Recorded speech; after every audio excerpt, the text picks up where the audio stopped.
வணக்கம் ஃப்ரெண்ட்ஸ். இப்போ நம்ம இருக்கிற இடம் வந்து பார்த்தோன்னா, இது சத்தியமங்கலம் நம்பியூருக்கு இடையில வரும். கூடக்கரைன்னு சொல்லுவாங்க. காரப்பாடி கூடக்கரை, சத்தியமங்கலத்துக்கு பேக் சைடு, நம்பியூர் அரசூருக்கு பேக் சைடு வரும். இது வந்து நேந்திரம் வாழை. இந்த வாழைக்கு வந்து பார்த்தோன்னா கரெக்டாக ஒரு 20-30 நாள் பக்கம் இருக்கும். ஊசி போட்டிருக்கு. காய் ஊறுறதுக்கும் வண்டு பிரச்சனைக்கும் ஊசி போட்டது. லாஸ்ட்டாக ஒரு வீடியோ போட்டிருப்பேன், அந்த லிங்க்கை கீழே கொடுக்குறேன் டிஸ்கிரிப்ஷனில். வாழை ஃபுல்லாகவே வந்து பார்த்தோன்னா ஜெல்லுமாக ஊற்றிட்டு இருக்கும். வண்டு வந்தால் எப்படி இருக்குன்னு தெரியும் எல்லாத்துக்கும், விவசாயிகளுக்கு. வாழை வண்டு விழுந்துருச்சு அப்படின்னா ஜெல்லு மாதிரி ஊற்றிக்கிட்டே இருக்கும்.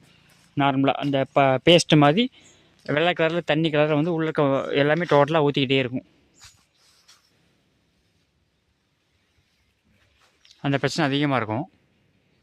இப்போ இங்கே தெரியுதுங்களா, அது வந்து வண்டோட ஹோல்ஸு. வண்டு விழுந்தது, ஜெல்லு ஊற்றிக்கிட்டே இருக்கும். ஜெல்லு ஊற்றுறது நின்றுச்சு. அந்த ஹோல்ஸ் அப்படி தான் இருக்கும், அதை மறைக்க முடியாது. ஊசி போட்டதுனால இது ஊசி போட்ட ஹோல்ஸுங்க இந்த மாதிரி இருக்கும். அது வந்து வண்டு விழுந்த ஹோல்ஸு பெருசாக இருக்கும். ஜெல்லு ஊற்றிக்கிட்டு இருக்கும். அந்த ஜெல்லு ஊற்றுறது நின்றுச்சு டோட்டலாகவே.